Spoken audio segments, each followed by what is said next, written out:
ኃይለኛ ለቅሶ ነው ያለው። ታዳጊዎች ከአስክሬን ጋር አንድ ክፍል ተቀምጠው ለመማር ተገደዋል። አማሃል አስክሬኑ ገብቶ እንደዚህ ቁጭ ነው ያለው። እዚሁ አዲስ አበባ በደብረ ምጥማቅ ሰዓሊተ ምህረት ቅድስት ማርያም ካቴድራል የሚገኙ የሰንበት ትምህርት የሚማሩ ታዳጊዎች ከአስክሬን ጋር አንድ ክፍል ተቀምጠው ለመማር ተገደዋል። ለኔ በቤተ ክርስቲያን ምን ተዘጋጅቶልኛል? ይህንን ተከትሎ ከፍተኛ ችግር ተከስቷል። ወላጆችም አምርረው እርምጃ መውሰድ ጀምረዋል። የዚህ ችግር ምክንያቱ ምንድነው? ከ5000 ያላነሰ ህፃናት ተማሪዎች ወጣቶች ህፃናት ማሉ ወጣቶቹ ማሉ። ታዳጊዎቹና ወላጆቻቸው የወገን ያለህ እያሉ ነው። በዚህ ፕሮግራም በከተማ መሃል የተከሰተው የዚህን አስፈሪ ክስተት ምክንያት እንመለከታለን። እስከ መጨረሻው ይከታተሉ።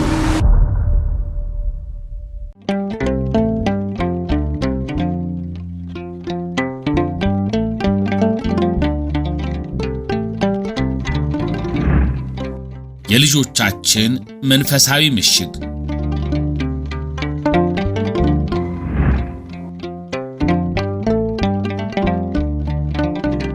የደብረ ምጥማቅ ሰዓሊተ ምህረት ቅድስት ማርያም ካቴድራል የተመሰረተችው በ1969 ዓመተ ምህረት ነው።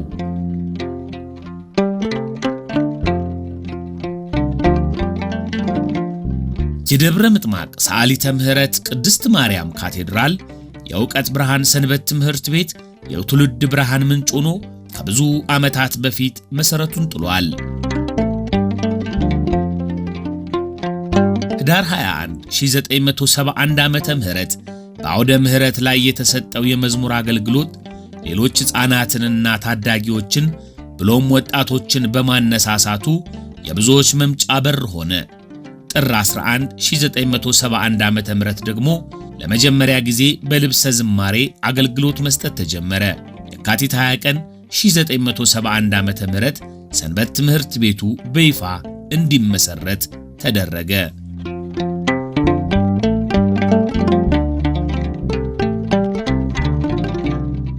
እኛ አሁን በዛን ሰዓት በምንመላለስ ሰዓት ምንም አይነት ስሜቱ የለንም። መምጣት ነው፣ መስራት ነው። ሰንበት ትምህርት ቤቱን ራሱ ለማገልገል በየዱሩ እየሄድን ማገዶ እየለቀምን የምታየው ጫካ ሻይ በመሸጥ ዳቦ ቆሎ በመቁረጥ ጫካ በመሄድ ይሄንን መንገድ ጥሰን መተን በቃ ብዙ አገልግሎት የተደረገበት ደብር ነው። የእውቀት ብርሃን ሰንበት ትምህርት ቤት ከተመሰረተበት ጊዜ አንስቶ በቃለ ዓዋዲውና ቅዱስ ሲኖዶስ ባወጣቸው ሕጎች መሰረት የራሱን አደረጃጀት በማሻሻል አባላቱን በኦርቶዶክሳዊ ተዋህዶ መሰረታዊ ትምህርትና ስነ ምግባር እያነጸ ይገኛል።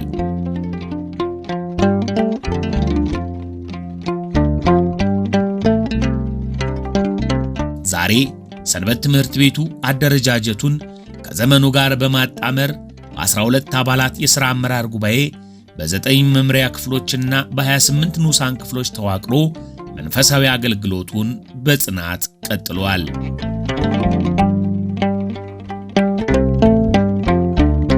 ጫካ አለ ምን አለ ያንን እየጣስን የምንመጣው ስንመጣ ብዙ ቀደምት አባላትን ያፈራበት ከዛም አልፎ ካህንም የሆነ ዲያቆንም የሆነ ብዙ ያወጣችበት ደብር ናት እና ሰንበት ትምህርት ቤታችን ብዙ ነገሮችን አድርገን ነው እዚህ ደረስነው። መሰብሰቢያ የለንም፣ አዳራሽ የለም። ካህናት ሰንበቴ ቤት በልተው ተመግበው ከወጡ በኋላ ተጠባብቀን ነው ለስብሰባ ወይም ለሰንበት ትምህርት ቤት ለመማር የምንገባው። ተጠብቆ ደጅ ቁጭ ብለን እዚህ ጋር ደግሞ አንድ ዋርካ ነበረች የተቆረጠች ዋርካ፣ እሷ ጋር ድንጋይ አለ፣ እሷ ስር እንማራለን።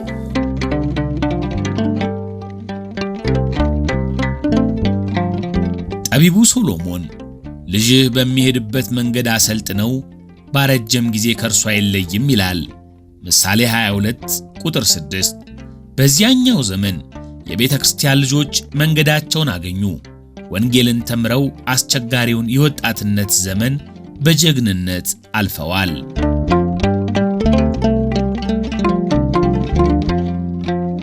በቀደመው መቃኞ ቤት ድንጋይ ላይ ቁጭ ብለን ለብዙ ሰዓት ስንማር ድንጋይ አይቆረቆረንም ነበረ።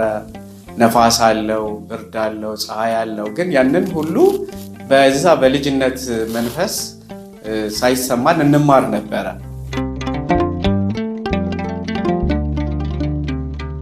የሰንበት ትምህርት ቤቱ መማሪያ ሰፊው የፈጣሪ እጅ ሥራ ነበር።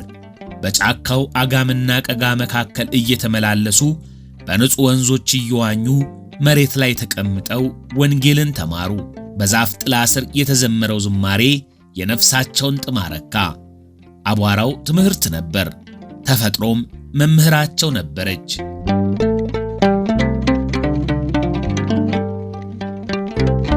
ዛሬ ቀኑ ተቀይሯል፣ ዘመኑም ተለውጧል። የነገ ተስፋዎቻችን የሚያድጉት በእንክብካቤና በተመቻቸ ሁኔታ ውስጥ ነው። የዘመናችን ሕፃናት የለመዱት የተመቻቸ ወንበር ነው። ንጽህናው የተጠበቀ ቴክኖሎጂን ያቀፈ መማሪያ ይፈልጋሉ። በመማር በማስተማር ሂደት ውስጥ አሁን ያለው ችግር አንደኛ የተማሪዎች መብዛት እና የሚማሩበት ምቹ የሆነ መማሪያ ወንበርም ክፍልም በበቂ ሁኔታ ዝግጅት አለመኖሩ እና ደግሞ አሁን ያሉት ተማሪዎች በዘመናዊ ትምህርት ከሚማሩበት ከሚውሉበት ከሚፈልጉት ምቾት አንጻር ያንን ቤተክርስቲያን በተገቢው ሁኔታ ልታቀርብ አለመቻሏ በቂ አዳራሽ የለም፣ በቂ መማሪያ ቦታ የለም እና አሁን ያለው እኔ የተመለከትኩት ወይም የማየው በማስተምርበት ጊዜ ለማስተማር በመገባበትም ጊዜ የምመለከተው የተመለከትኩት ዋና አበይት ችግር ይሄ ነው።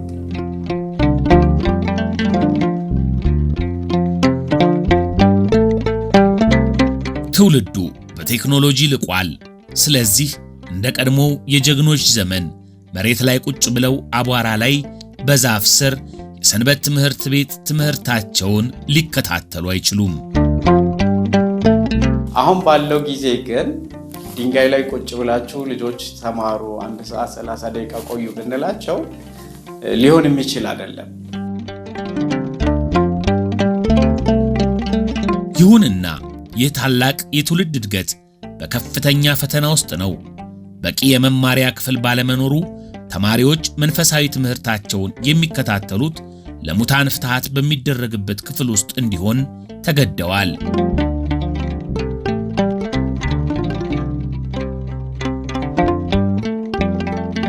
ይህ የትውልድ ፈተና ከባድ ዋጋ አስከፍሏል። አንድ ቀን ተማሪዎች በትምህርታቸው ላይ እንዳሉ በድንገት አስክሬን ወደ ክፍሉ መጣ። ተማሪዎቹ ደንግጠው በድንገት ከመማሪያ ቦታቸው እንዲነሱ አደረጋቸው። ክፍል ወይም መጠለያዎቹ ከተያዙ የምንማረው ፍትሐት ቤት ነው። ጸሎት እያደረገን መሃል ላይ አስክሬኑ ገብቶ እነዚህ ቁጭ ነው። የምንቀመጥበት ቦታ ነው አስክሬኑ የሚያርፍበት የነበረው። ስለዚህ ባጭሩ አጠገቤ ነው ቁጭ ያለው ማለት ነው። አስክሬኑ በጣም ነበር እንትን።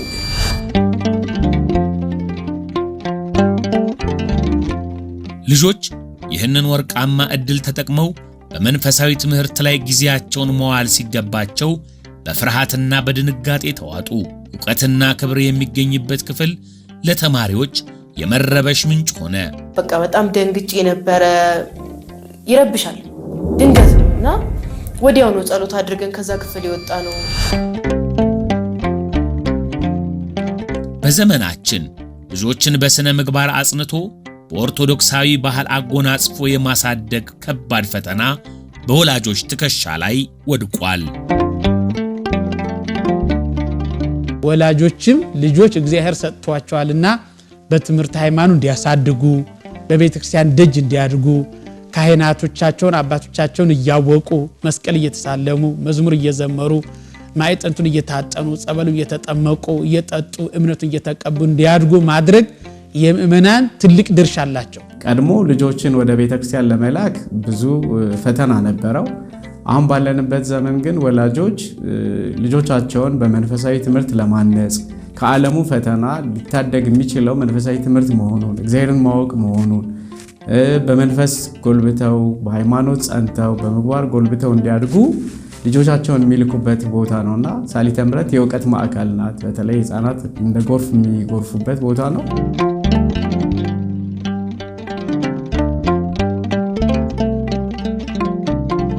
ልጆቻችን በሱስ አውሎ ንፋስ ተከበዋል። የማህበራዊ ሚዲያው ተጽዕኖና በየጊዜው አይነቱን የሚቀያይረው ሱስ ልጆቻችንን አስሮ ባሪያው ሊያደርጋቸው ይዳክራል። ሴቶች ልጆቻችን በአቻ ጓደኞቻቸውና በሌሎች ስነ ምግባር በሌላቸው ልጆች እየተጎነተሉ ለአላስፈላጊ ሕይወት ይማረካሉ። ወደ ቤተ ክርስቲያን ሲሄዱ ብዙ ፈተና ተቋቁመው ራሳቸውን እንዲሆኑ ጠንካራ የስብዕና ድጋፍ ያሻቸዋል። ይህንንም ከሰንበት ትምህርት ቤት ያገኛሉ። በእውቀት ላይ የተመሰረተ በእውቀት ላይ የተሞላ እምነት እንዲኖራቸው ከመፈለግ አንጻር ልጆችን ወደ ሰንበት ትምህርት ቤት ልኬያለሁ። በሁለተኝነት ደግሞ ልጆችን ወደ ሰንበት ትምህርት ቤት የላኩበት ምክንያት አሁን ለቴክኖሎጂ ብዙ ልጆቻችን ቅርብ ሆነዋል። ወደን ፈቅደንላቸውም ሳይሆን ትምህርቶቹና ሁኔታዎቹ አስገድደዋቸው ሞር ወደ ኤሌክትሮኒክስ እንዲጠጉ ብዙ እድል ፈጥሮላቸዋልና በዚህ ምክንያት ልጆቻችን የሚወሰዱበትን ነገር አናውቅም። ብዙ የሚያታለሏቸው ብዙ የማይሆኑ ነገሮች፣ ለነሱ የማይጠቅሙ ነገሮች ትምህርት ነክ በሚመስል ነገር ተሸፍነው ያሉ ነገሮች አሉና እነዛን ነገሮች በማመዛዘን ስርዓተ ቤተክርስቲያን ዕውቀት የቤተክርስቲያን ዕውቀት ምን ይላል በሚል ማመዛዘን ጊዜ ኖሯቸው ትክክለኛውን የሚሆነውን ከማይሆነው መርጠው እንዲጓዙበት በማሰብ ወደ ሰንበት ትምህርት ቤት ልልካቸው ችያለሁ።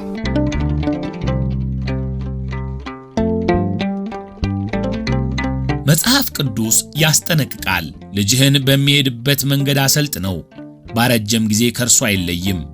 ይህ የእኛ የወላጆች ኃላፊነት ነው። ፈሪሃ እግዚአብሔር ያለው ቤተሰቡን የሚያከብር ፈጣሪውን የሚፈራ ትውልድ ለመቅረጽ ቤተ ክርስቲያንና ሰንበት ትምህርት ቤት የማይተካ ሚና አላቸው።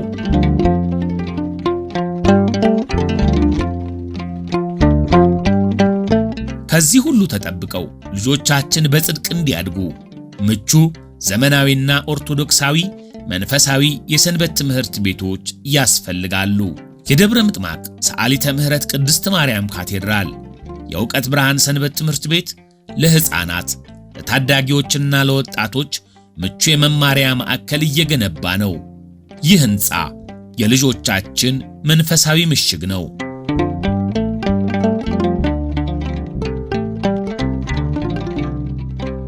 ሕንፃውን ለመስራት የታሰበበት ምክንያት የአገልግሎቱ ስፋት ወላጆች ከዓመት ወደ ዓመት ልጆቻቸውን በእግዚአብሔር ቤት በስነ ምግባር ታንጸው እንዲያድጉ በማለት ልጆቻቸውን እያመጡ ዳታዎቻችንን ተመለከትን።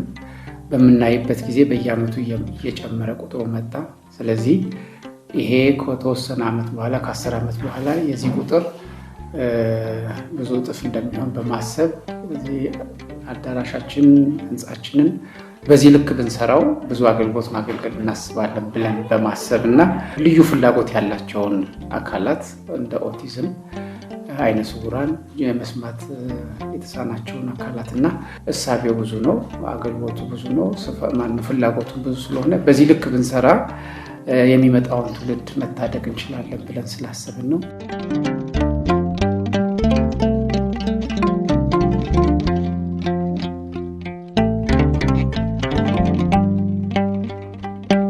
ዲዛይኑ ያው እዚሁ ሰንበት ትምህርት ቤታችን ቀደምት አባል የነበረ በአርክቴክት ሙያው ብዙ ደረጃ ትልቅ ደረጃ የደረሰ ልጅ ነው ዲዛይን ያደረገልን። ዲዛይኑ በተቻለ መጠን የቤተክርስቲያንን ትውፊታዊ መስመር የጠበቀ እንዲሆን አድርጎ ነው ዲዛይን ያደረገው። ምናልባት ዲዛይኑ ላይ የምታዩት ከርቭ ፓርት ላይ ያለው የተመሳቀለ መስመሮች ከከበሮ ላይ ካሉ ጥልፍልፎች የተወሰደ እና የጌታችንን ግርፋት የሚያስታውሰንን ዲዛይንም ለማካተት ተሞክሯል። የቤተ ክርስቲያን ይዘት እንዲኖረው ለማድረግ ተሞክሯል እና ህንፃው የሚያርፈው ያው ፉትፕሪንት ኤሪያው 3800 ካሬ ሜትር ላይ ነው የሚያርፈው። አጠቃላይ ደግሞ ህንፃው ፍሎሮቹን የፍሎር ኤሪያዎቹን ስንወስድ 9850 ካሬ ሜትር አካባቢ እናገኛለን። ለ1 ሄክታር የተጠጋ ስፔስ እናገኛለን ማለት ነው።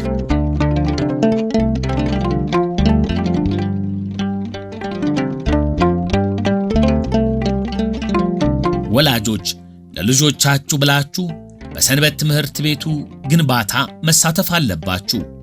ቅዱስ ጳውሎስ ለቆሮንቶስ ሰዎች በጻፈው የመጀመሪያው መልእክት ድካማችሁ በከንቱ እንዳልሆነ እያወቃችሁ ሁልጊዜ በጌታ ሥራ የምትበዙ ሁኑ እንዳለ አንደኛ ቆሮንቶስ ምዕራፍ 15 ቁጥር 58።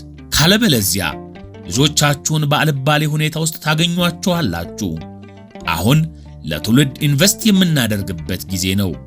አሻራውን ያሳርፉ።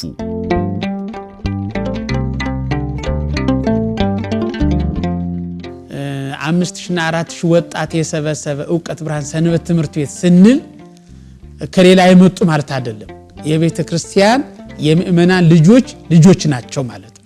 ነገ ወላጆች የሚተኩ እነሱ ስለሆኑ ምእመናን ክርስቲያኖች ሆይ ልጆቻችሁ በሃይማኖት እንዲያድጉ ቤተ ክርስቲያናችን የምታደርግላችሁ ጥሪ በሚቻላቸው አቅም ሰንበት ትምህርት ቤታችን አደራሽ እባካችሁ ስለ ሕፃናት ብላችሁ አግዙን። ሕፃናት እንዳይበተኑብን፣ መናፍቃን እንዳይበሉብን፣ የዲያብሎስ መናኸሪያ እንዳይሆኑብን፣ የዓለም ርኩሰት እንደ ጎርፍ አድርጎ እንዳይወስድብን አደራሽ ተመቻችቶ እንዲማሩ በምትችሉት አቅም አግዙን።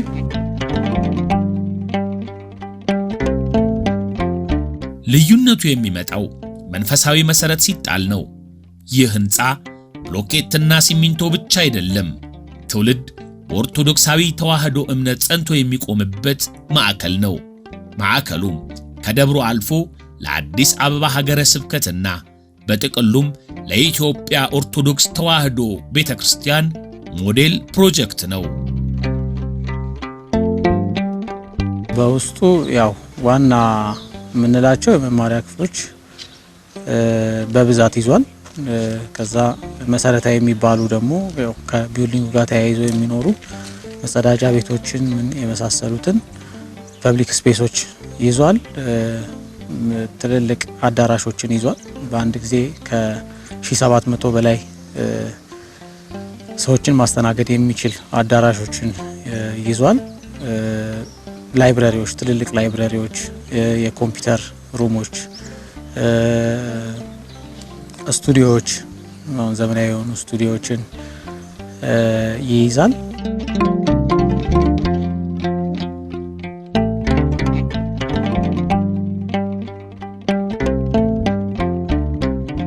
ፕሮጀክቱ ሲጠናቀቅ አንደኛ እንደተባለው የመንፈሳዊ የእውቀት የልህቀት ማዕከልም ሊሆን የሚችል ነው። ሁለተኛ አገልግሎቱ ምናልባት በአጥቢያ ብቻ ሊወሰን እንደማይችል ነው እኔ ተስፋ ማደርገው። የተሟላ ነገር ማቅረብ የሚችል ነው። ለኛም ብቻ ሳይሆን ምናልባትም እንደተባለው ለአዲስ አበባ ሀገረ ስብከት ደረጃ ብዙ ስልጠናዎች፣ ኮርሶች የሚሰጡበት የልህቀት ማዕከል መንፈሳዊ ተቋም ነው ይሆናል ብዬ አስባለሁ። 1200 ካሬ ላይ የሚያርፈው ህንጻ ክፍል ነው አሁን ላይ መሬት ላይ የተሰራው። አጠቃላይ ሲያርቅ ግን ቅድም እንዳልነው 3800 ካሬ ላይ የሚያርፍ ነው የሚሆነውና አሁን ከዚህ በኋላ ያሉት ከባድ ስራ የምንላቸው ያው አሁን የህንጻውን 2/3 የሚያክለውን ግዙፉን ፓርት ከመሰረት ጀምሮ እሱን አውጥቶ ያው አሁን የደረሰበትም በኋላም ደግሞ የምንፈልገው ደረጃ ድረስ ማድረሱ ከባድ ስራ ነው ብለን እናስባለንና ካሰብነው ከሙሉ ህንጻው 1/3 ነው የሰራ ነው ብንል የሚገልጸው ይመስለኛል።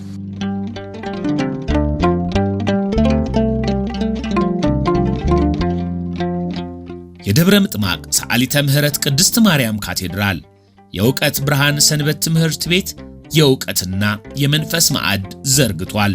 ወጣቶች ከክፉ ሱሶች ተጠብቀው የሚያድጉበት፣ በስነ ምግባር ታንጸው ለሀገር የሚበቁበት መዋዕለ ነዋይ ነው።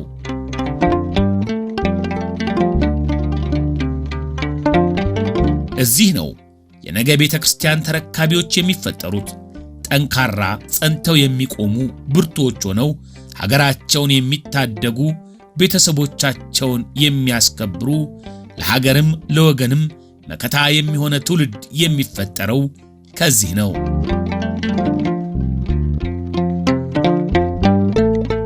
በትምህርት ሃይማኖትም በስነ ምግባርም በሃይማኖታቸው ተቀርጸው ከኑፋቄ፣ ከኃጢአት፣ ከርኩሰት፣ ከሱስ ተርቀው ጸርተው በትምህርት ሃይማኖት እያደጉ ነገይቱ ቤተክርስቲያን የሚረከቧት በትምህርት ሃይማኖት ያደጉ በሰንበት ትምህርት ቤት የተቀረጹ ምእመናን ወጣቶች ናቸውና ይህን ያክላል ይህ ነው ለማለት መግለጽ ይከብዳል።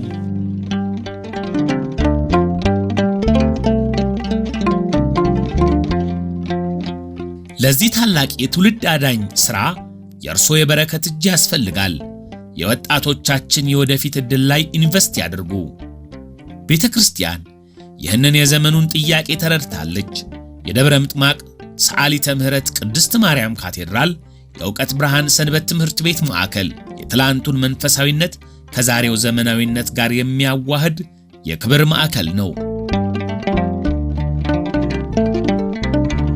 ብዙ መስራት ይጠበቅብናል። ሰዓሊተ ምሕረት ያለው ይሄ ህንፃ ለሰዓሊተ ምሕረት ብቻ ሳይሆን በደቡብና በኦሮሚያ ያለውን ህዝብ ሁሉ እንደርሳለን ብለን ተስፋ እናደርጋለን። ከእግዚአብሔር ጋር በተቻለን እንሰራለን። እኛ ባሪያዎች እንሰራለን ብለን ተነስተናል። እግዚአብሔርም ወላዲተ አምላክም ትረዳናለች ብለን ተስፋ እናደርጋለን። ከ5000 ያላነሰ ህፃናት ተማሪዎች፣ ወጣቶች ህፃናትም አሉ ወጣቶችም አሉና ዙሪያውን ርኩሰት የሞላበት ዓለም ስለሆነ ህፃናት በቤተክርስቲያን ሰብስቦ ማሳደግ ተገቢና ስርዓት ስለሆነ ለቤተክርስቲያን ትልቅ አስተዋጽኦ እንዳለው ምእመኑ ተረድቶ እንዲራዳ በእግዚአብሔር ስም ጥሪያችንን እናስተላልፋለን። ይህ ህንፃ ህፃናትን በፍቅር የሚሰበስብ ከድንጋጤ ነፃ የሆነ በስርዓት የተደራጀ የመማሪያ አካባቢ ይሰጣል። የነገ ቤተክርስቲያን ተረካቢዎች በክብር ተምረው በስነ ምግባር ታንጸው ለሀገር ክብር የሚበቁበት የእውቀትና የመንፈስ ማዕድ ይሆናል።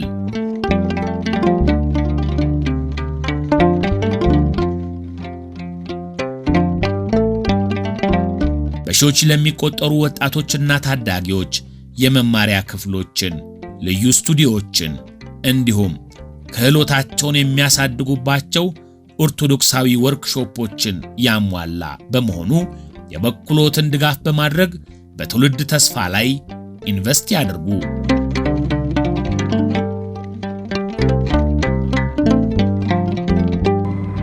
የልጆቻችን መንፈሳዊ ምሽግ